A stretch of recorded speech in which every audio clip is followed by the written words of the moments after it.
Hey, what's up guys? My name's Andrew. Welcome back to another video. Now, one of the most common questions that gets asked nowadays and often confused in discussion is the difference between the traditional IRA and the Roth IRA, which are two completely different retirement accounts. And so I wanted to make this video to explain the differences and the characteristics between each retirement account and which one would be suitable for your future retirement plans. Knowing these key differences will save you tens of thousands of dollars, if not more, in the long run. And I won't be talking about all the tax brackets, but I will include some examples. This video is just to get you guys to understand and to understand the general concepts of both retirement accounts and their key characteristics. I'll leave the links down in the description below if you guys want to check that out. I did verify all the information. They come from the IRS and reputable websites. And they should include all the information like the tax brackets and stuff like that that I'll be excluding from this video. All you gotta do is hit the like button for the YouTube algorithm if you haven't done so already, and subscribe if you're new to the channel. With that being said, let's get right into the video.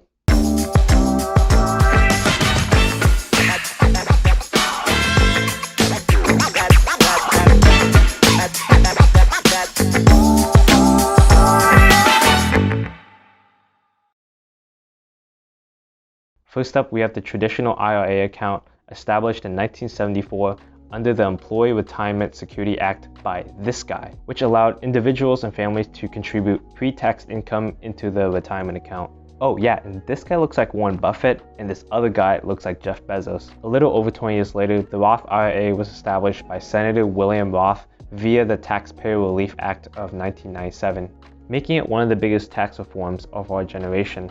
And yes, I am Gen Z if you guys were wondering.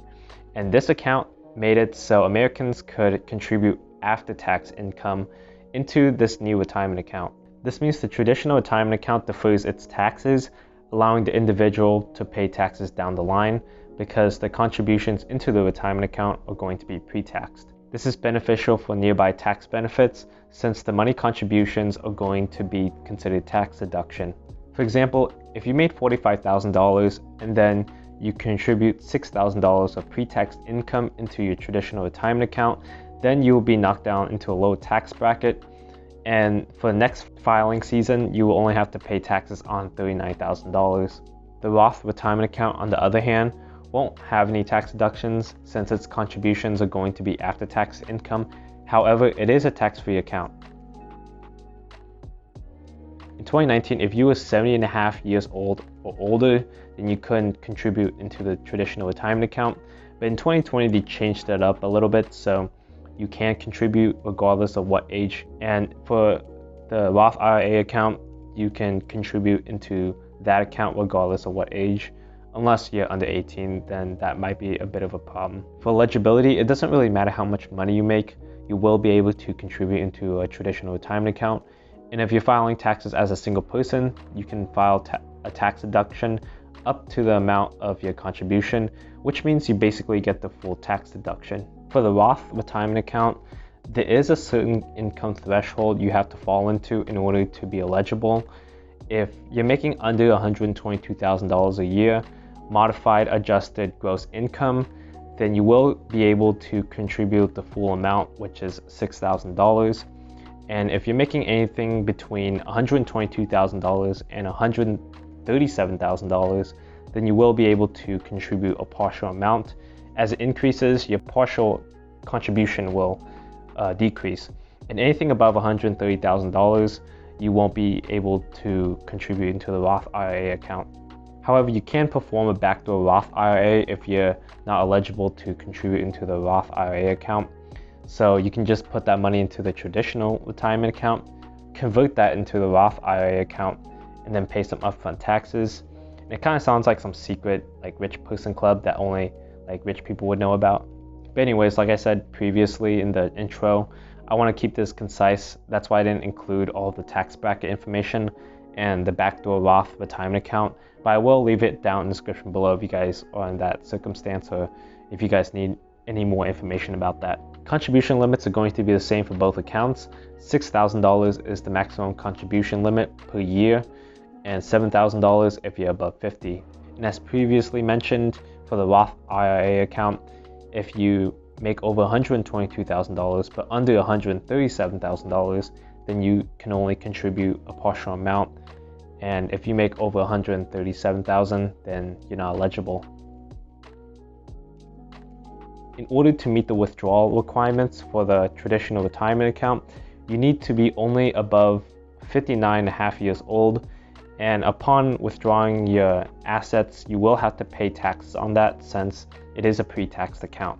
For the Roth IRA, you will need to fulfill two requirements, the first one being over 59.5 years old, and the second requirement is the account has to be at least 5 years old in order to withdraw your assets without penalty. And when you withdraw these assets and you meet the requirements, you won't have to pay any taxes on this since it is a tax-free account and sheltered from any taxes. As for penalties, anything that you withdraw from the traditional retirement account will be subject to taxes and a 10% additional penalty tax. So I wouldn't recommend pulling any money out of the traditional retirement account. The Roth retirement account, on the other hand, is a little bit different since you're able to withdraw your contributions without any taxes or penalties. But once you start touching your profits and earnings, that's when you will be subject to taxes and a 10% additional tax penalty. I still wouldn't recommend this since once you're capped on contributions, which is $6,000, then you're capped for that year, which means if you contribute $6,000 and then you withdraw $5,000 in the same year, you won't be able to deposit that $5,000 back into the account again, which kind of discourages you from pulling out any money, that's what she said, from the account, and that kind of defeats the whole purpose from investing. And lastly, the traditional retirement account has a required minimum distribution starting at the age of 72, and this is put in place so the IRS can collect the taxes from your assets from your traditional retirement account because your contributions were pre-taxed and they want their fair share of the money. So if you don't do that, they're going to slap you with a 50% tax penalty, and they're probably going to go after you, which is an American's worst nightmare.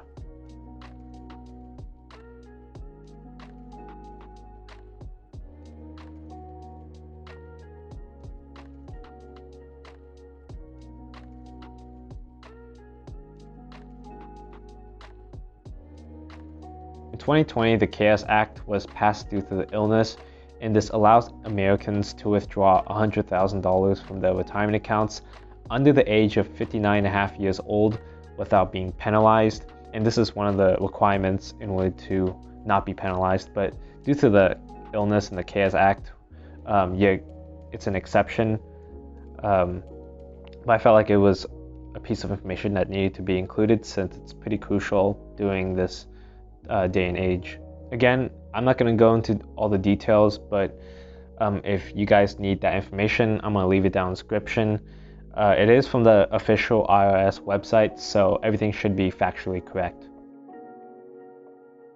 So now that we have all the information, you can see that both retirement accounts cater to two different individuals aiming for the same goal, which is to pay less taxes, because let's face it, no one wants to pay more taxes.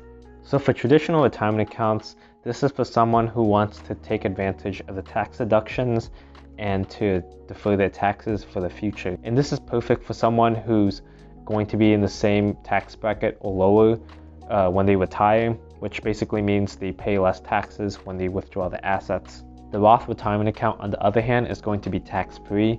So if you're planning to be in a high tax bracket during retirement age, this is perfect for you. It doesn't matter how much money you have in the account, whether it be at $1 million to upwards to $20 billion, you won't pay any taxes upon withdrawal as long as you meet the requirements. So in the end, you will need to pay taxes regardless of which account you choose, but both of these retirement accounts are just set up in a way so you can choose when you want to pay these taxes.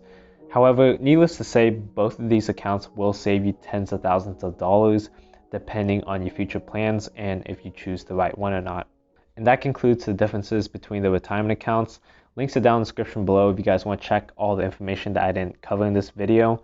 But if you guys enjoyed the video, leave a like for the YouTube algorithm, subscribe if you want to see more content like this. And if you want 2 free stocks on Webull, link down in the description below.